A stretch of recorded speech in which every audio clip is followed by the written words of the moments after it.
Welcome back to the Megabyte Makers, episode 297. Today, Jenny, we're diving deep into something that always gets the tech world buzzing. NVIDIA GPUs. Specifically, what's been going on with the latest from Team Green, and what's peeking over the horizon. Are you ready for this? Oh, I'm ready, Mark. Every time NVIDIA announces something new, it feels like the digital world just shifts, like from the RTX 4090 dominating the scene to these whispers of the RTX 5090. So, what's the big picture here? Spill the silicon tea. Well, the big picture is that the RTX 4090 is still, in mid-2025, a true beast. When it launched back in 2022, it really reset expectations, right? We're talking 76 billion transistors, 16 384 CUDA cores, and 24 gigabytes of GDDR6X memory. And here's the kicker. NVIDIA claimed it was up to 4 times faster in full ray-traced games compared to the RTX 3090 Ti. 4 times the speed! It's wild! 4 times faster? That sounds like marketing magic, Mark. Is that even for real? How does it even achieve that kind of jump? That's where the tech really kicks in, and it's mostly thanks to DLSS 3.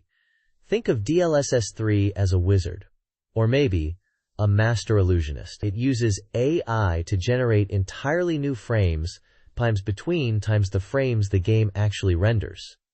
So, say your game is running at 60 frames per second. DLSS 3 can create another 60 frames out of thin air, pushing you to 120 FPS. This frame generation uses something called an optical flow accelerator, which is exclusive to the 40 series and newer cards. It essentially learns how things are moving in your game and predicts what the next frame should look like, filling in the gaps. So it's not just upscaling an image like previous DLSS versions, it's creating frames. That's a huge leap for sure. Though, I have seen some chatter online, about possible artifacts, especially in fast-moving scenes, like things getting a little ghosty? You're spot on, Jenny. While it's been described as pure magic by some of the press, early adopters did report minor visual peculiarities, like that ghosting you mentioned. But NVIDIA has actually been working on it through driver updates, tuning it constantly. The key point is that it enables smooth 4K gaming with full ray tracing, which was almost impossible before. PC World called it fantastically, futuristically fast. You stop worrying about settings and just enjoy the game. It's pretty compelling. Alright, so the 4090 is obviously a gaming monster. But what about the professional side? Content creators thrive on this kind of power, right? It's not just about zapping digital bad guys. Absolutely. That 24 gigabytes of VRAM makes it a powerhouse for creative work. RunPod's analysis highlighted that creators working with 3D rendering, or 4K, 8K video, will find it a massive time saver. Quote, "We're talking about rendering 8K videos in a fraction of the time needed before. The raw VRAM is essential, for handling large scenes or high-resolution footage without bogging down the workflow." PNY, for instance, really emphasizes this in their marketing materials. It's not just for gaming, it's a productivity beast for the pros. That makes perfect sense. If you're working with massive files, that memory capacity becomes crucial. Now, what about the next generations? The anticipated RTX 5090.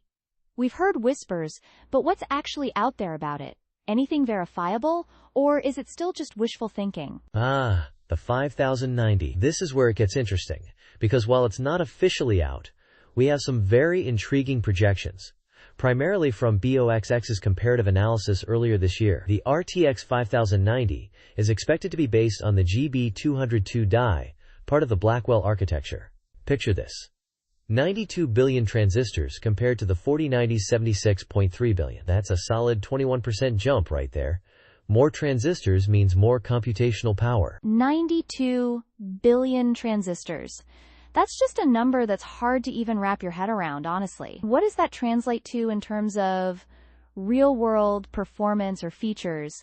What does that mean for someone using it day to day? It translates to more everything, essentially. More shaders, more tensor cores, more RT cores. The 5090 is projected to have 21 760 shaders compared to 16 384 on the 4090. But the part that really caught my eye, and I think creators will cheer for, is the VRAM.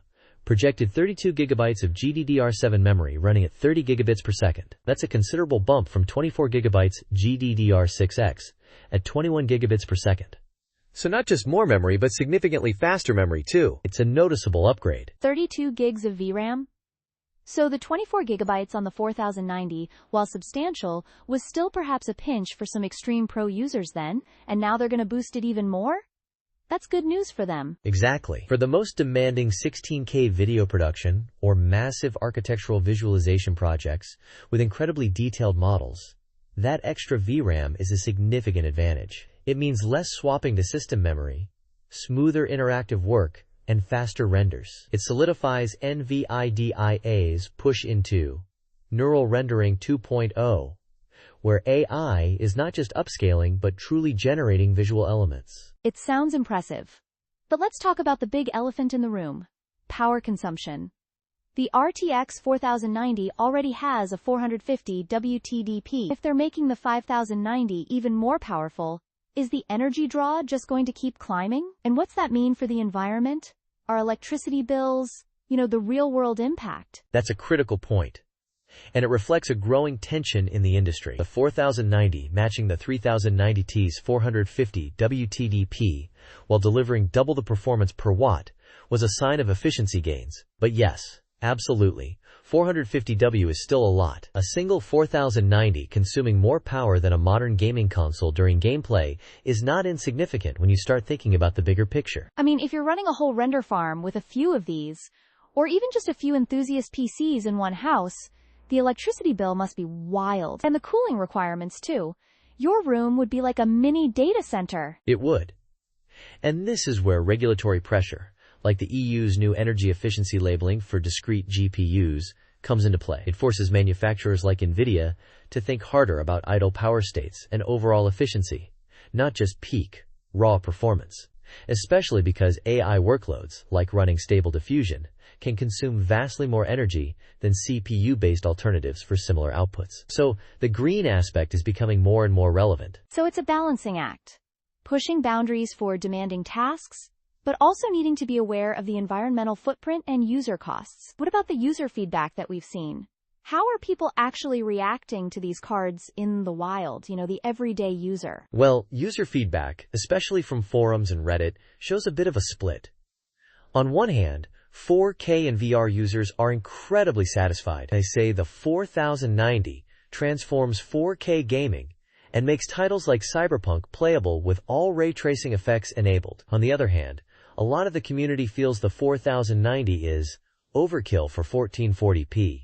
And only really justified for 4K plus gaming or serious creators. They argue that the RTX 4070 or 4080 offers better value for the majority of gamers if you're just looking for solid gaming performance. So it's not a card for everyone, despite its dominance. It sounds like it's clearly for a specific, demanding user base that needs that top-tier performance for very specific reasons.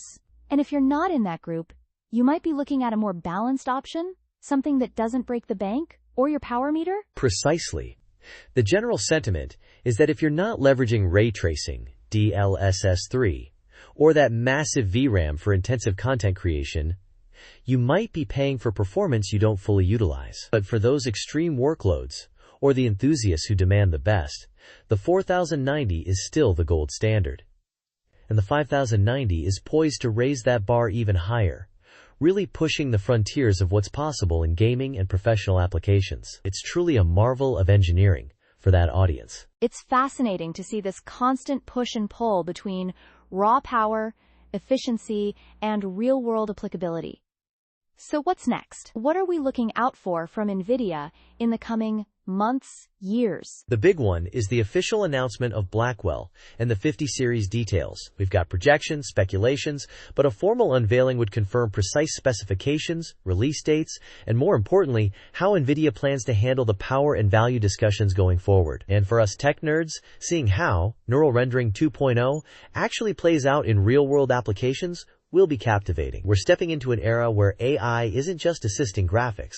It's fundamentally changing how visuals are created. It's a brave new world. That's a lot to unpack, Mark. From the current reigning champion to the future behemoth, It's clear NVIDIA is constantly pushing the envelope. Thanks for breaking that down for us and making sense of all those numbers. My pleasure, Jenny. Always fun to dive into the core of these things. And that's our deep dive into NVIDIA's current and future GPU landscape. Make sure to check out our show notes for all the sources we discussed. And tell us, are you concerned about high GPU power consumption? Let us know on social media. We'll catch you next week on the Megabyte Makers.